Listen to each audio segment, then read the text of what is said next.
मेरी चैनल में आप सभी का स्वागत है। आज मैं बताने जा रही हूँ आमला नम्मी का कथा यानी कि आमले राजा की कहानी। तो चलिए शुरू करते हैं। आमला नम्मी की कहानी व्रत के समय कही और सुनी जाती है। आमला नम्मी की यह विशेष कथा है। एक राजा था, उसका प्रण था, वह रोज़ 1.25 मन आमले दान करके ही खाना खाता था। इससे उसका नाम आमलिया राजा पड़ गया। एक दिन उसके बेटे बहू ने सोचा कि राजा इतने सारे आमले रोज़ाना दान करते हैं, इस प्रकार तो एक दिन सारा खजाना खाली हो जाएगा। इसीलिए बेटे ने राजा से कहा कि उसे इस तरह दान करना बंद कर देना चाहिए।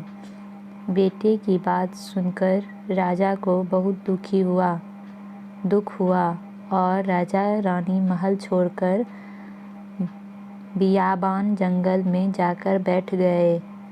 राजा रानी आमला दान नहीं कर पाए और प्रण के कारण कुछ खाया नहीं।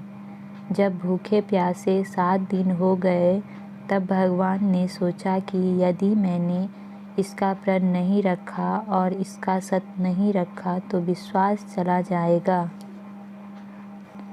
उधर आमला देवता का अपमान करने व माता पिता से बुरा व्यवहार करने के कारण बहू बेटे के बुरे दिन आ गए।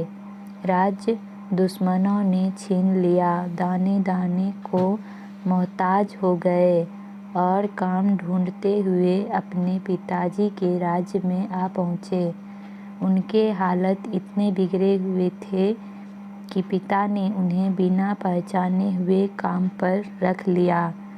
बेटे बहू सोच भी नहीं सकते कि उनके माता पिता इतने बड़े राज्य के मालिक भी हो सकते हैं, सो उन्होंने भी अपने माता पिता को नहीं पहचाना।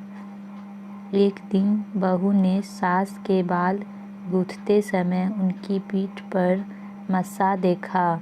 उसे यह सोचकर रोना आने लगा कि ऐसा मस्सा मेरी सास के भी पीठ पर था।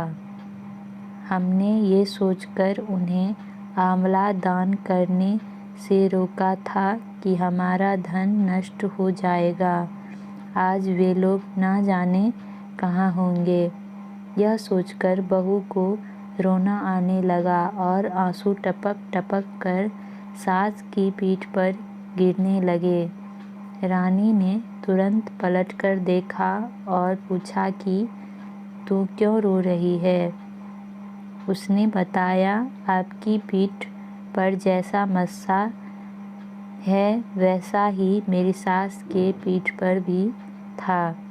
हमने उन्हें आमले दान करने से मना कर दिया था, इसीलिए वे घर छोड़कर कहीं चले गए।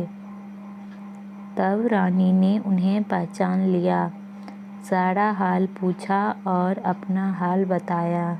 अपने बेटे बहू को समझाया कि दान करने से धन कम नहीं होता बल्कि बढ़ता है। बेटे बहू भी अब सुख से राजा रानी के साथ रहने लगे।